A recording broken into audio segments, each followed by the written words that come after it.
Pak Yaimin dan keluarga itu dilakukan melalui media sosial dan diupload media sosial, di mana Undang-Undang ITE itu mengatur hal tersebut. Barang siapa mendistribusikan tanpa izin atau membuat konten-konten terkait tentang penghinaan, perundungan, kekerasan, itu diatur dalam Undang-Undang ITE, di mana ancamannya hukumannya adalah bisa sampai 6 tahun penjara. Nah, Assalamualaikum warahmatullahi wabarakatuh. Jumpa kembali dengan kami, channelnya Bang Anto Jember. Semoga kalian semua sehat dan dilancarkan rezekinya. Baik teman-teman, pada kesempatan kali ini kita akan mereaksi kembali ya update kabar terbaru dari perseteruan antara Yaimin dan Ibu Sahara. Nah, untuk itu tonton video ini selengkapnya agar tidak terjadi salah paham. Yuk tanpa berlama-lama, mari kita saksikan bersama-sama. Melihat bukti-bukti yang kami bawa, bahwa jangan sampai ada seseorang yang mengkamuflasekan tabiat buruknya dibalik nama besar kiai. Pengacara Pak Zaki, ayo temui saya. Kita hitung baik-baik. Kembalikan tuh. Ayo Pak, tegang okong, bayar. Kamu telah menghilangkan jam, menghilangkan emas senilai 1 miliar. 1 miliar. 1 miliar. Kembalikan. Kamu konglomerat loh ya. Mobilmu kau jual 5 untuk bayar saya. Pengacaramu suruh ngadap saya. Terus. Ini perhitungan. Gitu. Mohon maaf ya. Kau boleh ambil mobilku, Lexusku itu. Ini dulinan loh. Ini kiasan. Goblok soalnya gue ini. Kau boleh bakar rumahku. Ini kiasan dan bakar tak penjara gue. Tapi kau sentuh istriku. Ih, Agil. Ya toh, ora apa-apa. Kau katakan istriku sebagai lon. Akibat tahu kamu. Kau katakan istriku pemain bok. Tahu akibatnya. Walaupun aku kau katakan apa? Kakek Sugiono nggak apa-apa, aku nggak ngerti. Namaku sekarang tambah 1 Kakek Sugiono. Yang memberi Agil. Ini Pak Giono ini. Lah rumasan Sugiono apa elek? Sugiono, ya toh? Sugiono. Loh, tak amini wae. Sugiono, ono sugih. Sembarang kali rono. Sembarang kali ono. Gil. Rungokno ya kupingmu, dengarkan telingamu.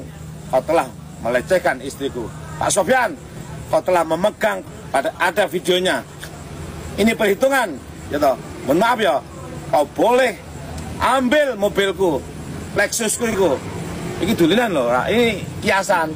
Goblok soalnya gue ini. Kau boleh bakar rumahku. Ini kiasan dan bakar tak penjara gue.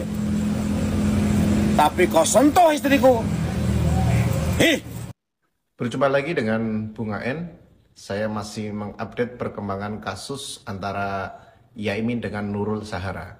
Saya melihat video dari Ibu Nurul Sahara melakukan permohonan maaf terkait perkataannya yang kurang sopan dan bernada tinggi. Dalam video tersebut, Ibu Nurul Sahara mengakui apa yang telah dilakukan dirinya. Nah, menurut Sobat AN, apakah dengan permohonan maaf dan pengakuan tersebut bisa menghapus tindak pidana yang dilakukan oleh Ibu Nurul Sahara? Atau bahkan pengakuan tersebut itu menjadi memperkuat bahwa aduan yang dilakukan oleh Pak Yaimin dan keluarga justru memenuhi unsur tindak pidana yang dilakukan oleh Nurul Sahara. Nah, mari kita bahas.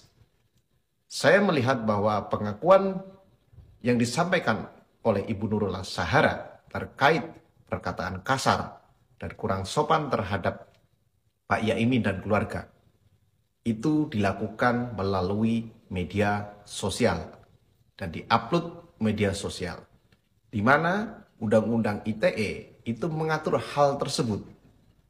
Barang siapa mendistribusikan tanpa izin atau membuat konten-konten terkait tentang penghinaan, perundungan, kekerasan, itu diatur dalam Undang-Undang ITE, di mana ancamannya hukumannya adalah bisa sampai 6 tahun penjara.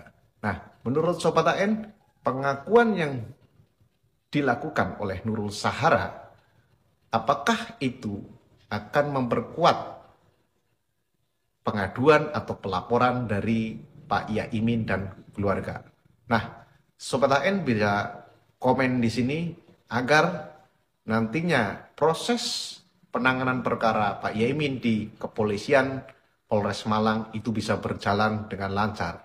Saya juga berharap bahwa aparat penegak hukum dalam hal ini, penyidik, untuk segera merealisasikan perkara tersebut untuk segera dipersidangkan.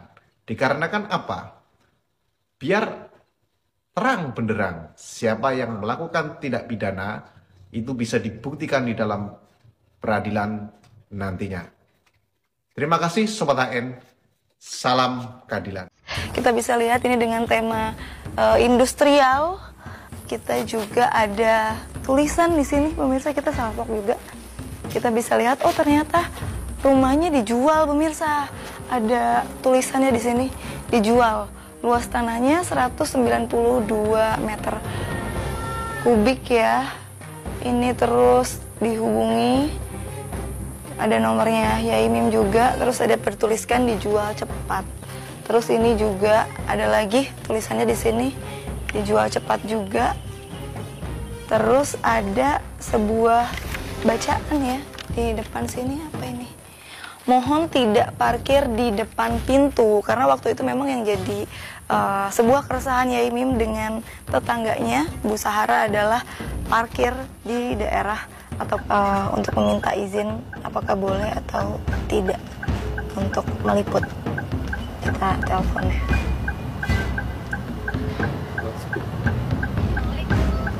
Assalamualaikum Ibu. Iya Mbak, gimana? Ibu, kita sudah di Malang. Bener nggak Ibu sekarang sama Yai lagi di Bandung?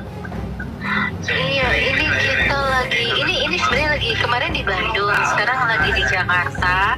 Terus pesawat kita ke Jogja jam 4. Oke, berarti nggak di Malang ya Bu ya? Sama Yai. Mbak, aduh maaf ya, aku lupa nggak kasih tahu Mbak. Iya. Aku nggak nyangka ternyata Mbak langsung ke Malang. Maafin ya. Iya. Mbak, kita mau izin mungkin untuk meliput di rumah, itu boleh nggak ya Mbak? Boleh, tadi kan udah dikasih izin ya sama Yamin, udah kan? Oke, berarti kita diizinkan ya Mbak ya untuk ke rumah. Iya, tapi ini nunggu adikku ya, Furkon. Oke, berarti nanti yang nemenin kita Mas Furkon ya Mbak ya? Iya, tapi rumahku berantakan. Apa adanya, maaf. Nah teman-teman, itu tadi klarifikasi dari Yaimin ya, yang menuntut kepada Agil yang mengatakan istrinya itu seorang lon seperti itu ya. Dan juga ada momen Trans TV ya, ini juga mau meliput di rumahnya Yaimin. Nah, bagaimana pendapat Anda teman-teman? Silakan tulis di kolom komentar di bawah ini. Sekian dulu video dari kami, sampai bertemu di video-video berikutnya. Oke, sekian, terima kasih dan wassalamualaikum warahmatullahi wabarakatuh.